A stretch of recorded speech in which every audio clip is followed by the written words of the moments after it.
Bismillahirrahmanirrahim. Assalamualaikum warahmatullahi wabarakatuh.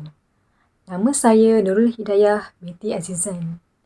Saya akan bentangkan tentang isu-isu semasa yang melibatkan guru dari perspektif etika dan perundangan. Sebelum itu, mari kita tengok pada pengenalan dahulu. Profesyen keguruan atau bekerja sebagai seorang guru adalah pekerjaan yang penting dalam proses membangunkan manusia, masyarakat dan negara. Profesyen ini merupakan profesyen utama dalam proses penyerapan ilmu pengetahuan kepada masyarakat. Oleh itu, profesyen keguruan ini mempunyai kod etika yang perlu dipatuhi oleh semua guru bagi memastikan semua tugas dan tanggungjawab yang diamanahkan dapat dilaksanakan dengan baik. Tetapi, terdapat juga beberapa isu semasa berkaitan dengan etika perundangan setengah guru. Bagi seorang guru itu, mereka perlu patuhi kod etika dan berusaha untuk menjaga imej, maruah, status, akhlak dan kepribadian seorang guru. Seterusnya, kita lihat apa itu etika. Etika bermaksud aspek yang berkaitan dengan tingkah laku seseorang yang diterima dan dipersetujui oleh sekumpulan masyarakat. Etika menggambarkan nilai baik yang harus diamalkan dalam kehidupan bermasyarakat. Tingkah laku yang dikatakan beretika adalah tingkah laku yang baik, mengandungi nilai-nilai murni dan boleh menjamin kesempurnaan dan keharmonian hidup individu dan kumpulan. Kita lanjutkan kepada apa itu etika profesional. Etika profesional ialah salah satu alat kawalan sosial yang digunakan sebagai salah satu panduan dalam mendisiplinkan ke arah yang lebih beretika. Semua garis panduan yang bertujuan meningkatkan tahap kualiti, produktiviti dan disiplin dalam perkhidmatan dengan memberi penekanan terhadap semua aspek yang berkaitan dengan peraturan dan peradaban, penerapan nilai serta tingkah laku profesyen dalam masyarakat. Okey, apakah itu undang-undang? Undang-undang ialah satu peraturan yang ditentukan oleh sebuah organisasi kaki tangan yang melanggar undang-undang akan dikenakan denda yang setimpal. Manakala etika merupakan tindakan yang lahir dan dari hati nurani seseorang tersebut dan perbuatan melanggar etika akan menimbulkan rasa bersalah. Seterusnya, apa itu perundangan? Perundangan adalah perundangan atau undang-undang yang bertulis ialah undang-undang yang telah digubal oleh badan penggubalan yang lain. Antara dokumen pendidikan undang-undang di Malaysia ialah Perlembagaan Persekutuan, Surat Perkeliling, Ikhtisas yang berkaitan SPI, Ordinan Pelajaran, Akta Pendidikan 1969 dan sebagainya. Seterusnya, kita teruskan kepada apa itu tata tertib. Tata tertib adalah satu bentuk kawalan atau peraturan kelakuan ke atas semua penjawat awam untuk menjamin keberkesanan sesuatu organisasi.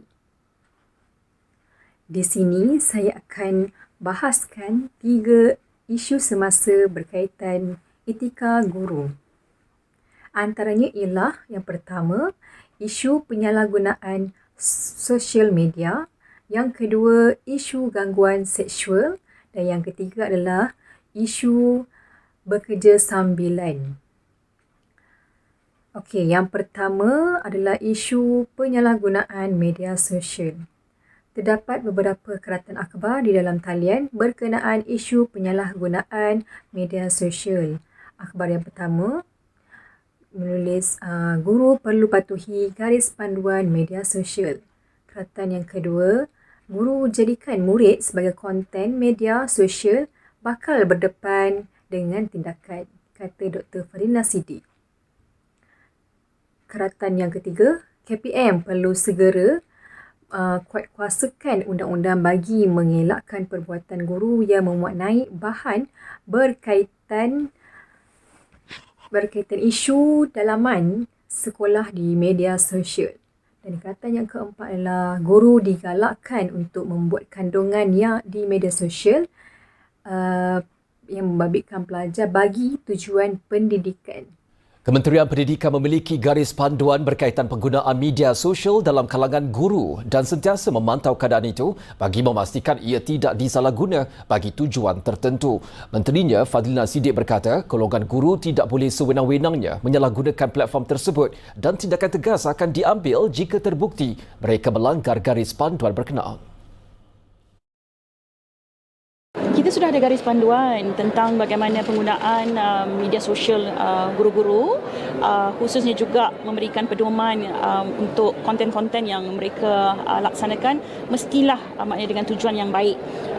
Kita pantau dari semasa ke semasa dan kita minta untuk guru-guru juga sama-sama untuk memastikan garis panduan itu dipatuhi. Tidak boleh sewenang-wenangnya kerana ada garis panduan itu dan mereka tahu ada garis panduan tersebut.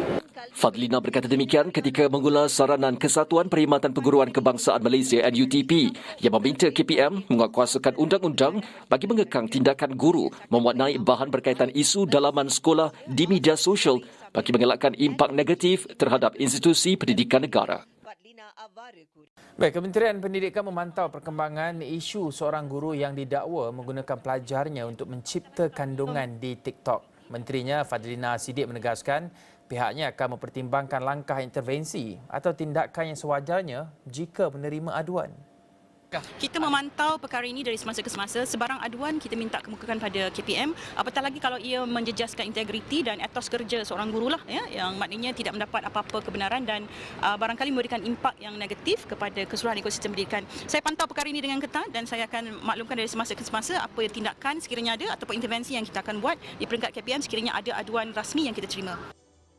Beberapa hari lalu terdapat rungutan di media sosial berkenaan seorang individu yang dikatakan seorang guru di sebuah sekolah swasta memuat naik sebuah video yang memaparkan dia menggeledah beg sekolah milik para pelajar sebagai kandungan atau konten di TikTok. Guru itu juga didakwa menjadikan para pelajar dan aktiviti hariannya bersama pelajar sebagai bahan untuk dimuat naik ke akaun TikToknya yang memiliki lebih 1 juta pengikut. Ia menimbulkan persoalan dan kebimbangan dalam kalangan netizen, terutama selepas beberapa komen kurang sopan yang ditujukan kepada pelajar ditemui pada video-video yang dimuat naik. Jelasnya di sini, guru atau lebih dikenali sebagai komuniti media sosial harus mengawal penggunaan media.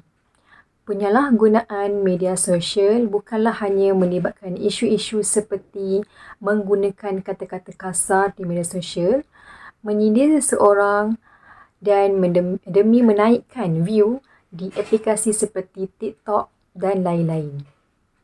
Guru juga perlu memandang serius hal ini dan harus berwaspada agar tidak terlibat dalam penyalahgunaan media sosial.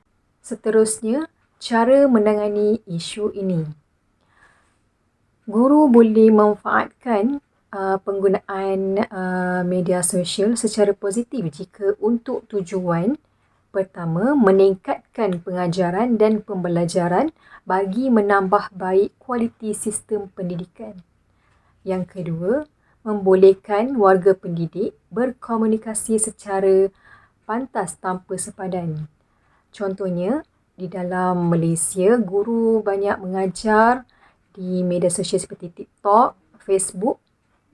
Contohnya subjek matematik, cara untuk menyelesaikan satu soalan.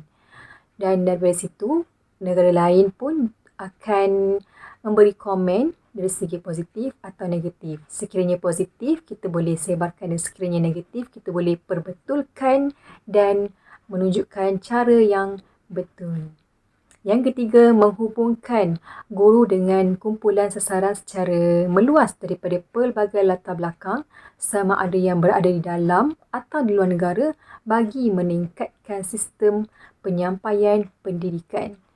Contohnya, kita mengajar mengajar bahasa Arab. yang kita tunjukkan menggunakan pelbagai jenis BBM yang ada secara kreatif. Jadi guru-guru di serata negeri boleh menggunakan dan mengambil contoh untuk mengajar pada anak-anak mereka di sekolah. Ini dapat meluaskan dan memberi idea kepada guru-guru lain cara mengajar dengan lebih kreatif dan menarik perhatian murid. Sekiranya terdapat kesilapan pada sebarang maklumat yang telah dihebahkan, hendaklah sebaik-baiknya mengakui pada umum dan membuat betulan serta memohon maaf kepada pihak yang berkaitan secara telus dalam laman sosial yang terlibat. Seterusnya kita lihat kepada isu yang kedua, iaitu isu gangguan seksual. Seorang guru dijatuhi hukuman penjara 7 tahun dan 1 sebatan di Mahkamah Session Kuala Terengganu kerana melakukan seksual fizikal terhadap 2 anak muridnya 3 tahun lalu. Mahkamah membuat keputusan itu selepas tertuduh yang berusia 56 tahun didapati bersalah terhadap 3 pertuduhan mengikut Seksyen 14(a) Akta Kesalahan Seksual terhadap Kanak-kanak 2017. Mengikut pertuduhan pertama, tertuduh didakwa melakukan amang seksual fizikal terhadap mangsa berusia 8 tahun 6 bulan di sebuah sekolah di Dungun jam 10 pagi pada 15 April 2019. Tertuduh sekali lagi mengulangi kesalahan sama terhadap seorang lagi anak muridnya yang juga berusia 9 tahun di sekolah sama jam 10 pagi pada 15 dan 18 April 2019. Mahkamah kemudian menjatuhkan hukuman penjara 3 tahun bagi pertuduhan pertama, manakala 4 tahun dan 1 sebatan bagi pertuduhan kedua dan ketiga. Hukuman penjara berjalan secara berasingan bermula hari ini. Guru wanita yang didakwa mencabul seorang pelajar lelaki berusia 17 tahun yang tular baru-baru ini direhatkan daripada tugas hingga siasatan kes selesai. Menteri Pendidikan Fadlina Siddiq berkata pihaknya menyerahkan perkara itu kepada pihak polis termasuk pendakwaan sebelum tindakan lanjut diambil oleh Kementerian Pendidikan KPM. Jelasnya, guru wanita itu perlu mematuhi sepenuhnya proses siasatan kes yang dijalankan oleh pihak polis dan dalam masa sama KPM mengambil pendekatan untuk melindungi sepenuhnya semua pelajar. Terdahulu, Ketua Polis Daerah Sepang, ACP Wan Kamrul Azran Wan Yusof berkata pihaknya telah merakam keterangan guru wanita berusia 37 tahun itu. Siasatan dijalankan selepas ibu mangsa membuat laporan polis pada 12 Disember lalu dan mendakwa suspek mencabul anaknya ketika mengulang kaji pelajaran di perpustakaan. Gangguan seksual dan rogol merupakan masalah kritikal yang dihadapi dalam dunia pengurusan masa kini, baik wanita maupun lelaki. Ianya adalah masalah yang dikaitkan dengan isu yang berkaitan dengan hak asasi manusia, jenayah dan diskriminasi. Abdul Rahman 2003. Secara definisi, Kod Amalan 1999 mentakrifkan gangguan seksual sebagai sebarang tingkah laku berunsur seksual yang tidak diingini dan memberi kesan sebagai gangguan sama ada secara lisan, isyarat, visual, psikologi atau fizikal. Di mana atas sebab munasabah boleh dianggap oleh penerima iaitu mangsa sebagai mengenakan syarat berbentuk seksual ke atas pekerjaannya. Akta Kesalahan Seksual terhadap Kanak-kanak 2017. Okey, akta ini hendaklah terpakai bagi kanak-kanak yang berumur di bawah 18 tahun. Guru yang melakukan gangguan seksual boleh dikenakan pertuduhan mengikut Seksyen 14(a) Akta Kesalahan terhadap Kanak-kanak 2017 yang memperuntukkan hukuman penjara maksimum 20 tahun dan boleh juga dikenakan sebatan manakala Seksyen 15(c) Akta sama ada penjara maksimum 10 tahun atau denda tidak melebihi RM20,000 atau kedua-duanya jika disabit kesalahan.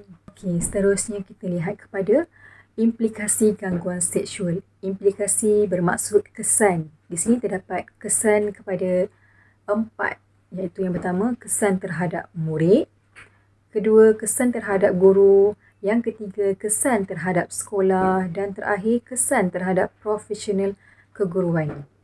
Okey, kita lihat kepada yang pertama, kesan kepada murid. Mangsa lebih cenderung berdiam diri, bersendirian, murung dan sebagainya. Mangsa tidak lagi berminat untuk belajar sehingga prestasi akademik mangsa menurun dan merosot. Mangsa juga mengalami tekanan emosi dan jiwa yang tinggi sehingga mangsa cuba untuk membuat perkara yang tidak diingini. Seterusnya, kesan terhadap guru. Apakah kesannya? Hubungan guru dengan murid semakin renggang semula. Murid membenci dan takut untuk menuntut ilmu dengan guru tersebut dalam situasi ini. Murid juga berasa tidak selamat untuk meneruskan sesi pembelajaran. Guru juga sukar untuk diterima masyarakat. Ya, hal ini sebabkan guru dipandang tinggi oleh semua ibu bapa kerana guru adalah ibu bapa di sekolah. Sekiranya guru melakukan isu ini, iaitu gangguan seksual, ini akan menyebabkan reputasi guru tersebut merosot dan menyebabkan banyak pihak yang terlibat seperti murid, sekolah dan pandangan masyarakat lain. Seterusnya, kesan terhadap sekolah. Reputasi sekolah atau nama baik sekolah akan menurun menyebabkan masyarakat, terutama ibu bapa, tidak lagi menghantar anak mereka ke sekolah tersebut. Hal ini kerana ibu bapa takut sekiranya kejadian berlaku kepada anak-anak mereka. Jadi mereka akan lebih cenderung untuk mencari sekolah yang selamat, iaitu dengan mencari sekolah yang lebih baik untuk mendapatkan pendidikan yang baik untuk anak. Seterusnya, kesan terhadap profesional keguruan. Hal ini atau isu ini dapat mencemarkan nama baik profesion perguruan tersebut, guru tersebut. Masyarakat tidak lagi mempercayai kepada profesion perguruan sehingga menyebabkan profesion ini tidak lagi diperlukan oleh masyarakat. Profesion perguruan tidak lagi dianggap mulia oleh masyarakat di mana mereka tidak lagi mempercayai bahawa profesion ini dapat membantu anak mereka untuk mendapatkan pendidikan yang selamat dan berkesan. Hal ini sangat-sangat dipandang dan dianggap serius sekiranya tidak dapat dibendung. Ya, ini akan menyebabkan prestasi guru tersebut merosot dan mencemarkan nama baik profesi guru lah. Dan guru lain pun juga akan terlibat walaupun berada di sekolah yang sama.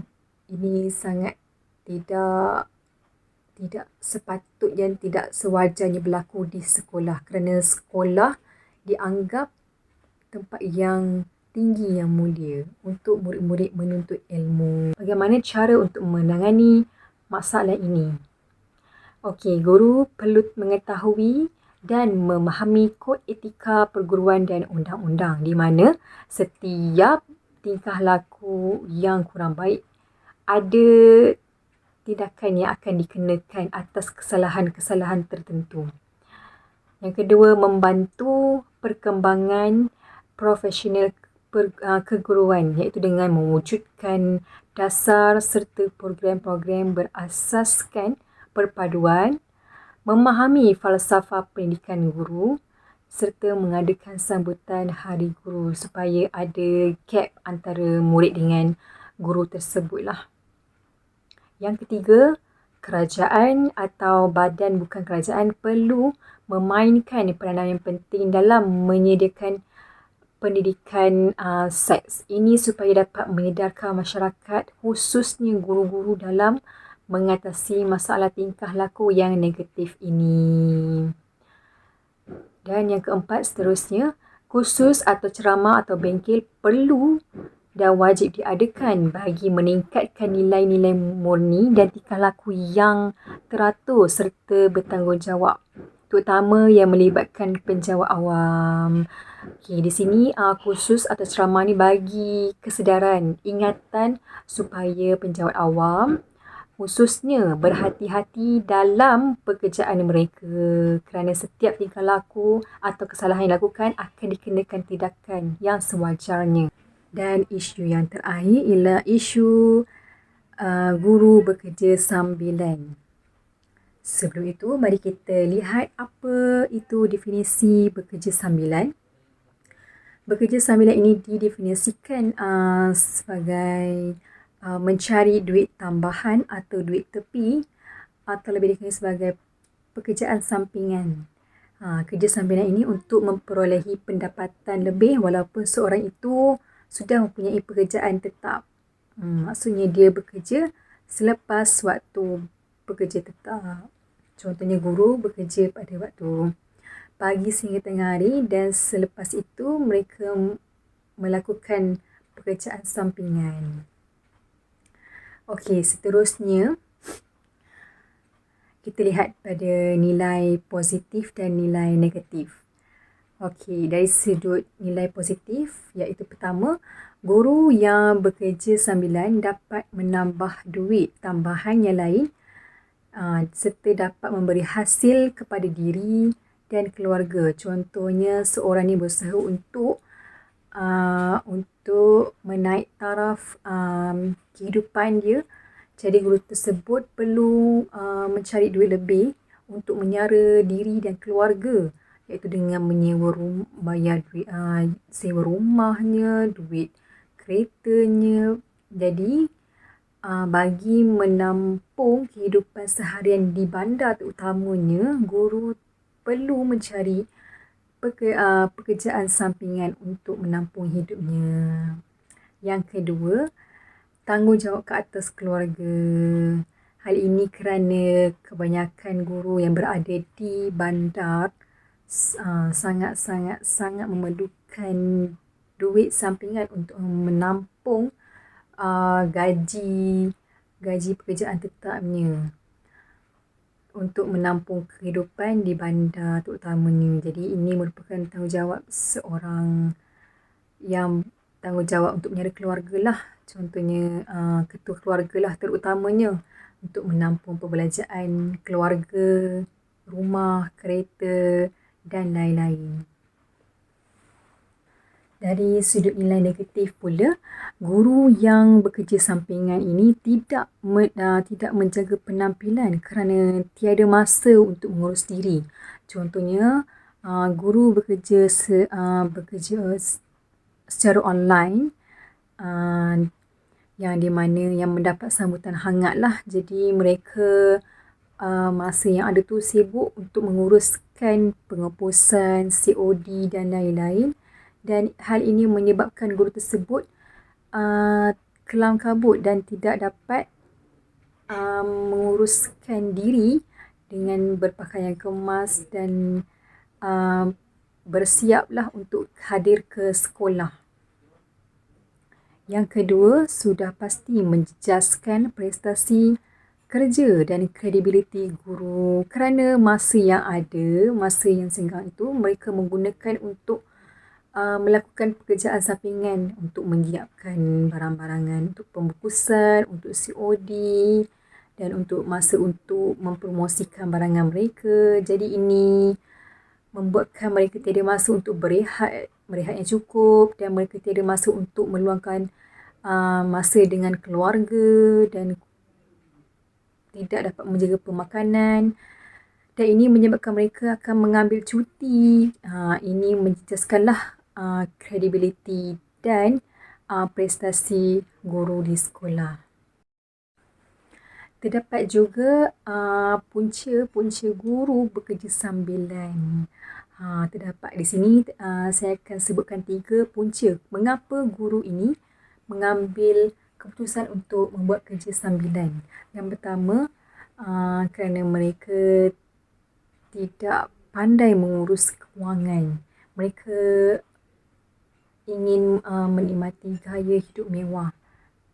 Bila mereka ingin menggayakan hidup mewah, mereka melihat orang lain yang memang berasal dari keluarga yang kaya, jadi mereka ingin menggayakan hidup mewah, mereka perlu bekerja sampingan untuk mendapatkan duit yang lebih, untuk menaik taraf kehidupan mereka.